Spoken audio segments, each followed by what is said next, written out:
High বন্ধু, আমরা সকাল সকাল ঘুরতে বেরিয়েছি মুকুটমণিপুর। অবশ্যই এখানে একটা বিশাল বড় একটা বাগান দেখলাম। বাগানে তিনজন ঘুরতে ঢুকলাম। ঢোকার পরে এখানে প্রচুর পরিমাণে ঘন জঙ্গল, চারিপাশে শুধু কুয়াশা, সামনে কিছু দেখা যাচ্ছিল না। এখানে ঘুরতে এসেছি আমি, আমার বন্ধু আর সঙ্গে আছে মামা। সকালবেলা মুখ ধুতে ধুতে বাগানের দিকে যাচ্ছি। বাগানটা খুব সুন্দর, একেবারে কুয়াশায় ঘেরা ছিল। সঙ্গে জলের বোতল নিয়ে এসেছি মুখ ধোয়ার জন্য। সকাল সকাল আমি যে তাড়াতাড়ি তৈরি হয়ে গেলাম আরেকটা জায়গায় ঘুরতে যাওয়ার জন্য। অবশেষে এখন উঠবো আমরা পাহাড়ে। অনেকটা উঠে পড়েছি, সবাই হাঁপিয়ে গেছি, সবাই রেস্ট নিচ্ছি। সোয়েটার টোয়েটার খুলে ফেলেছি, প্রচুর পরিমাণে গরম লাগছে। এখানে সবাই এসছে, মামা, শুভঙ্কর আর প্রকাশ।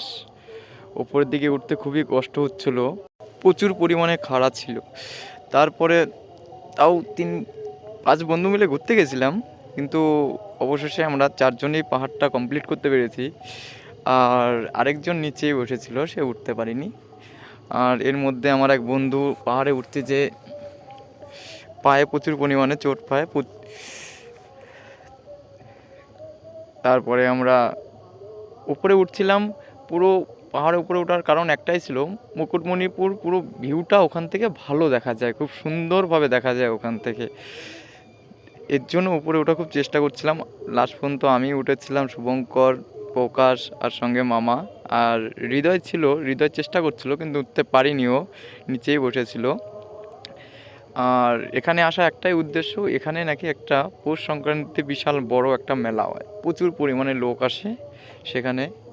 আর ওই মেলাটা দেখার উদ্দেশ্যই আমরা এই মুকুটমণিপুরে এসেছি। দেখা যাক মেলাটা কতটা আনন্দ উপভোগ করতে পারি। কোনোদিনও যাইনি, ফার্স্ট টাইম পৌষ সংক্রান্তির মেলা মুকুটমণিপুর। ওখানে যে দেখবো কতটা এনজয় করতে পারি। এমনকি এখানে দুটো আমার বন্ধু ছিল, তারা বলছিল এই মেলাতে প্রচুর পরিমাণে ভিড় হয়। এখানে এত মানুষ আসে, এত মানুষ আসে, যদি একবার বাই চান্স ভুলবশত কেউ হারিয়ে যায় তাকে খুঁজে পাওয়া অসম্ভব। অবশেষে মেলায় যাওয়ার জন্য আমরা সবাই প্রস্তুত হয়ে গেলাম। 5 জন একসঙ্গে মেলায় যাচ্ছি। আর যে চশমাটা আমার চোখে দেখছি, ওই চশমাটা আমাদের কারোরই না, এক বন্ধুর কাছ থেকে ধার করে নেওয়া। সে বন্ধুকে আর ফেরত দেওয়া হয়নি। হাই করে দাও। হাই হাই কর। হাই গাইস, তারপরে আরেকটা ট্রেন কম্পার্টমেন্ট পাইছিল না। আমরা এখন যাচ্ছি মেলায়। ইংলিশটা কি বলছি একটু পরে, মনে করে নি, অনেকদিন আগে পড়াশোনা ছেড়ে দিয়েছি তো মেলা ইংলিশ বলছি না। মেলা ইংলিশটা কি? অনেক দিন ধরে অপেক্ষা করছিলাম এই মেলাটার জন্য। অবশেষে মেলাটার কাছে চলে এসেছি। তা এই মেলাটা দেখার জন্য অনেক আগ্রহী ছিলাম আমি, অনেককে বলেছি। অবশেষে মেলায় পৌঁছে গেলাম। অবশেষে দেখি মেলায় এসে প্রচুর পরিমাণে ভিড়। এখানে নাচ গান হচ্ছে, এখানে পরেশনাথের মন্দির ছিল, অসংখ্য মানুষের ভিড়। এত ভিড় আমি জীবনে কোনোদিন দেখিনি। এক জায়গায় যে এত মানুষ একটা মেলায় ঢুকতে পারে, কোনো রকমের ঢোকার চান্সই ছিল না। খুব অসাধারণ, অনেক অনেক ভালো লেগেছে মেলাটা আমার কাছে।